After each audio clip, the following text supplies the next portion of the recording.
வணக்கம் நண்பர்களே. இப்போ பார்த்தீங்கன்னா நம்ம வண்டியில் இந்த லைட் ரெடி பண்ணியாச்சு. இப்போ பார்த்தீங்கன்னா இந்த இது போயிருந்துச்சு, நம்ம இந்த எண்டில் உள்ள லைட்டு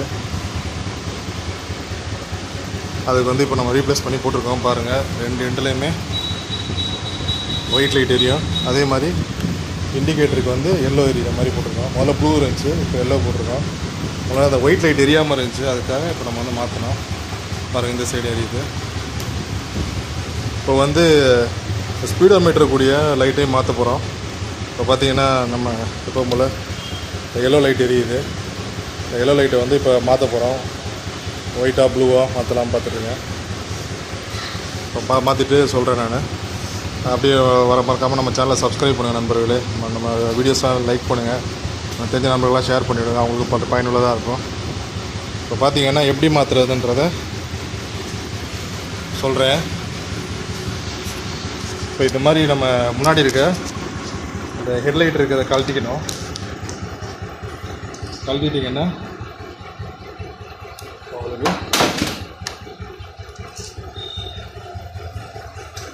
இப்போ பார்த்தீங்கன்னா உள்ளே வந்து இது உள்ளே இருக்கிறத அது புல் பண்ணி எடுத்தீங்கனாலே இழுத்து எடுத்தீங்கனாலே வெளியில் இந்த மாதிரி வரும்.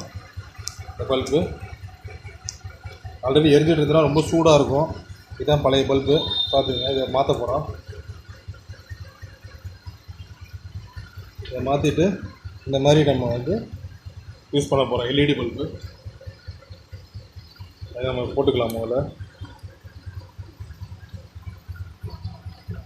இது பாருங்க, ஒயிட்டு. இப்போ நமக்கு ப்ளூ வேணுன்னா இது வந்து ப்ளூ.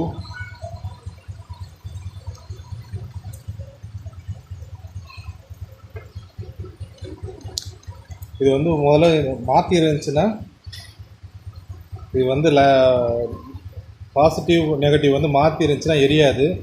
அப்போ அப்படியே திருப்பி வச்சு பாருங்கள். திருப்பி வச்சுன்னா எரியும். பாருங்கள், எரியுது. இப்போ வந்து எங்கேருந்து எடுத்தோமோ அதுக்குள்ளே அப்படியே உள்ளே சொல்லிக்கலாம். நல்லா டைட்டாக மாட்டிடுங்க, அப்போ தான் இல்லைன்னா டஸ்ட்டெல்லாம் உள்ளே போயிடும். அதே மாதிரி நான் ஏற்கனவே வந்து இதை வந்து இது இண்டிகேட்டருக்கு வச்சுருக்கேன். இண்டிகேட்டருக்கு அது மாதிரி மாற்றி வச்சுருக்கேன். அதே மாதிரி இது வந்து இன்னொரு பைப்பு, அதை தான் ஆல்ரெடி ஒயிட்டாக மாற்றிட்டேன்.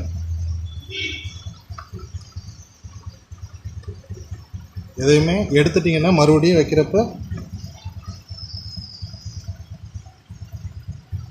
நல்லா டைட்டாக மாட்டிடுங்க.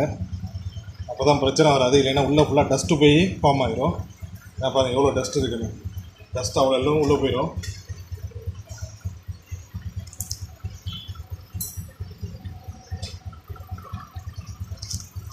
இப்போ பாருங்கள் நண்பர்களே, எப்படி இருக்குன்னு. முதல்ல எல்லோவாக இருந்துச்சு, இப்போ பாருங்கள் எவ்வளோ சூப்பராக இருக்குன்னு. அதே மாதிரி இந்த சைடில் லைட் எரிய ஆரம்பிச்சிச்சு. இங்கேயும் லைட்டு போட்டாச்சு. எவ்வளோ அருமையாக இருக்குது பாருங்கள்.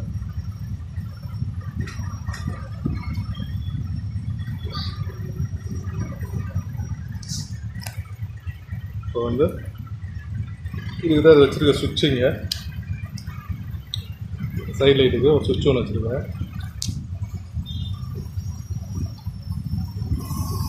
பாருங்கள் எவ்வளோ சூப்பராக அழகாக இருக்குங்க. மறக்காமல் நம்ம சேனலை சப்ஸ்கிரைப் பண்ணிக்கங்க நண்பர்களே. உங்களுக்கு வீடியோஸ்லாம் பிடிச்சிருந்தா உங்களுக்கு தெரிஞ்ச நண்பர்கள் ஷேர் பண்ணிவிடுங்க. எல்லாேருக்கும் பயனுள்ளதாக இருக்கட்டும். வேறு எதுவும் தகவல்கள் தேவைப்பட்டுச்சுன்னா கமெண்ட்டில் போடுங்க. இந்த வீடியோ நேரம் பார்த்ததுக்கு ரொம்ப நன்றி நண்பர்களே. மீண்டும் ஒரு பதிவில் சந்திப்போம். நன்றி.